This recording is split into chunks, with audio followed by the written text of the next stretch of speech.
Évidemment, l'esclavage a été aboli, mais le code noir n'a jamais été officiellement abrogé. En fait, je me suis dit, Furcy, c'est moi. L'histoire de Furcy est non seulement singulière, mais elle est exemplaire également. Au 19e siècle, sur l'île de la Réunion, l'île Bourbon, il y a un esclave qui a appris à lire et à écrire en cachette, découvre lorsque sa mère meurt qu'elle cachait des documents. Et dans ces documents, il y a un acte d'affranchissement. En fait, sa mère était libre. Et si sa mère était libre, donc lui est libre. Il va au tribunal pour porter plainte contre son maître et commence pour lui à peu près 30 ans de galère. En fait, je me suis dit, Furcy, c'est moi. S'il n'avait pas su lire et écrire, rien de tout ça n'aurait été possible. C'est pas tant un film sur l'esclavage que je vais faire, mais c'est plutôt un film sur l'abolition de l'esclavage, donc le process qui nous mène à l'abolition définitive, la deuxième abolition pour le coup, celle de 1848, mais aussi dire comment le savoir, la culture et l'éducation nous aident véritablement à transcender notre condition.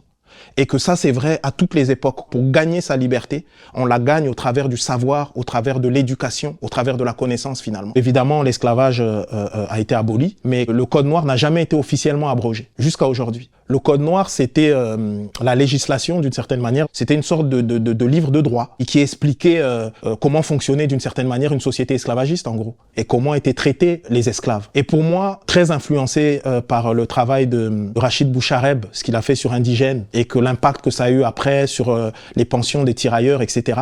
J'étais convaincu que ce qu'on était en train de faire, et je le suis toujours, c'est du cinéma et c'est plus que du cinéma. Nous, on est des raconteurs d'histoires. Mais en quoi les histoires qu'on raconte font évoluer la société? En quoi, finalement, on passe de la poétique à la politique? En mai 2025, donc, il y a ces députés, notamment des députés guadeloupéens, qui sont allés voir le Premier ministre de l'époque, donc qui était François Bayrou, pour justement parler de cette problématique-là. Donc, les choses ont été mises en place. On a commencé à discuter pour que véritablement ça se fasse. J'ai écrit une lettre à la présidente de l'Assemblée nationale. Tout le monde est d'accord qu'il faut abroger. Mais être d'accord, c'est une chose. Mais à un moment donné, il faut mettre les choses en place véritablement, d'une certaine manière, à un moment ou à un autre. Et ben, c'est exactement ça. Nous autres artistes, on est importants aussi pour pousser dans ce sens. J'ai été toujours dans cette démarche en tant qu'MC, en tant que rappeur, en tant qu'écrivain, en tant que metteur en scène de théâtre, mais aussi avec ce film en tant que metteur en scène de cinéma. Et surtout, je voulais en faire un objet cinématographique qui soit un outil culturel de réconciliation. En plus de cette démarche-là, il y a aussi tout le travail que j'ai fait notamment avec la Fondation Mémoire de l'esclavage, à faire un dossier pédagogique